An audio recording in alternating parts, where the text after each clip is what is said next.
You know that moment when you're camping and the seemingly nice man helping you gather firewood goes into a racial tirade against Islam, Obama, and a bunch of other things, and you have a bit of a disagreement?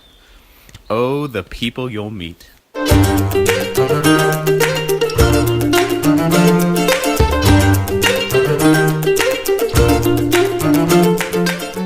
Welcome back to Desert Egg, everyone. We've already gone 700 miles on this trip, and we're now heading east from Eugene over the Cascade Mountains towards Bend, Oregon. We stopped for the night in a town called Sisters, and in addition to meeting the man mentioned before, met a great father and son who were out from Portland, had a couple beers over the campfire, and a few slugs of whiskey, which prepared us for... There's not much east of Bend in the Oregon desert, and this was a great exercise in nothingness, sitting on your bike for hours at a time as the landscape doesn't really change. But there was time to take glamour shots of me on the motorcycle. I stopped for groceries in a town called Burns, near the Malheur Wildlife Refuge, and if that sounds familiar, it's where Ammon Bundy and a group of armed militia members occupied the refuge to protest government overreach and control. In the parking lot of the grocery store, a man told me about Yellow Jacket Lake, which was 30 miles away from Burns in the mountains, and the landscape changed and brought me to...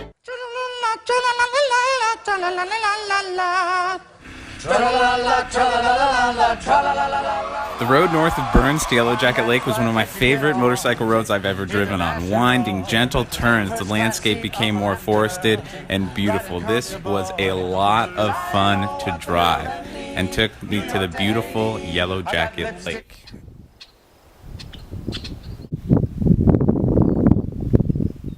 This was a gem I would have never heard of if it wasn't for that guy in the parking lot. There was a little time to take some glamour shots, but the next morning...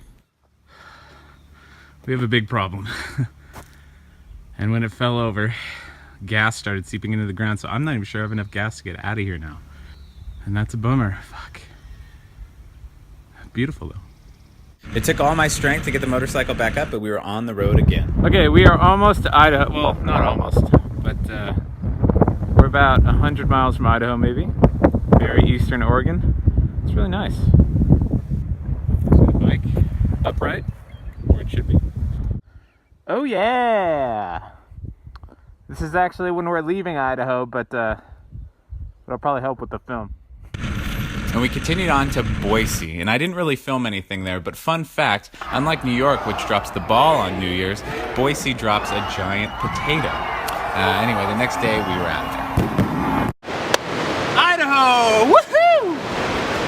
This is 30 minutes outside of Boise, and you go from this desert of Boise just a little bit. The audio gets a little bad here, but essentially outside of Boise is incredibly beautiful. We've been right next to the river. It is gorgeous. I love Idaho. But Idaho didn't love me back, apparently, on our way to my free campsite. Idaho, even though I got a $90 speeding ticket, I still love it.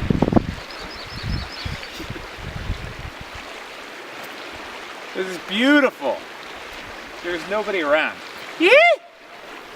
There is nobody around. I mean, there's a road right there, but there's a river right here. What else? What have I learned? I'm trying to stay present in the present moment, so I don't have anxiety about what's to come. Just sort of stay present, do what needs to be done, and hopefully I can take that back to my life when I settle down and get a job, if that ever happens. Because this is pretty good. I like this lifestyle a lot. Glamour shot. This beautiful campsite was within walking distance of Gold Fork Hot Springs, which I spent the better part of a day soaking and relaxing in. And that about does it for this week, my friends. I highly recommend following your dreams, stoking those flames of anything you wish to accomplish and desire. It is never out of reach. You just have to do it. Things have been going pretty smooth up to this point, but who knows what is in store.